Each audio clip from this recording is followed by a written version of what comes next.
Ce jeudi 25 mai, Florent Pagny était face à Julia Vignali, invité sur le plateau de Télématin France 2. Le chanteur est revenu sur ces derniers mois très compliqués et sur sa récidive de son cancer. Et face à cette récidive, Florent Pagny garde le sourire. Invité donc ce matin, il a dit directement qu'il allait plutôt bien. Sinon, je ne serais pas là.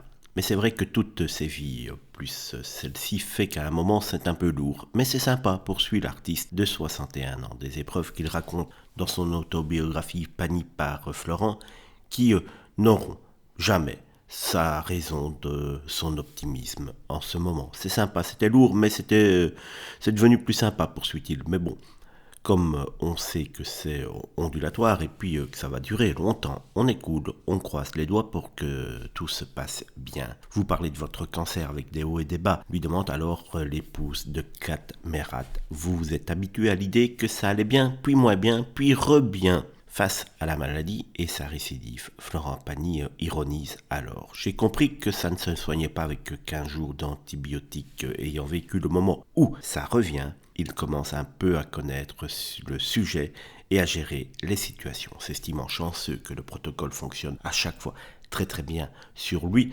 L'ancien coach de The Voice a compris qu'il fallait arrêter de ne pas le prendre. Vous ne partez plus 5-6 mois ailleurs, glisse alors avec le sourire l'animatrice de France 2. Mais là encore, l'interprète du titre Ma liberté de penser compte bien faire les choses à sa façon et c'est vraiment du Pagny tout craché. Si, mais je vais gérer pour avoir le produit dont j'ai besoin avant d'expliquer. Cette immunothérapie progresse tellement qu'il ne faut pas s'en priver. C'est vrai que pendant 5 mois je l'ai abandonné, mais bon, maintenant c'est du passé.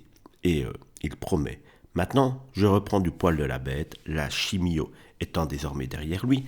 Florent Pagny assure que tout devient plus sympa dès que les produits chimiques s'éloignent, ce qui lui permet de recommencer à chanter. Je vais retourner en studio, je vais travailler, promet-il, et en tout cas, on croise les doigts pour que la maladie lui laisse le laisse un petit peu respirer, et surtout on croise les doigts pour que Florent Pagny arrête de ne pas prendre son traitement, car on le connaît, c'est un têtu.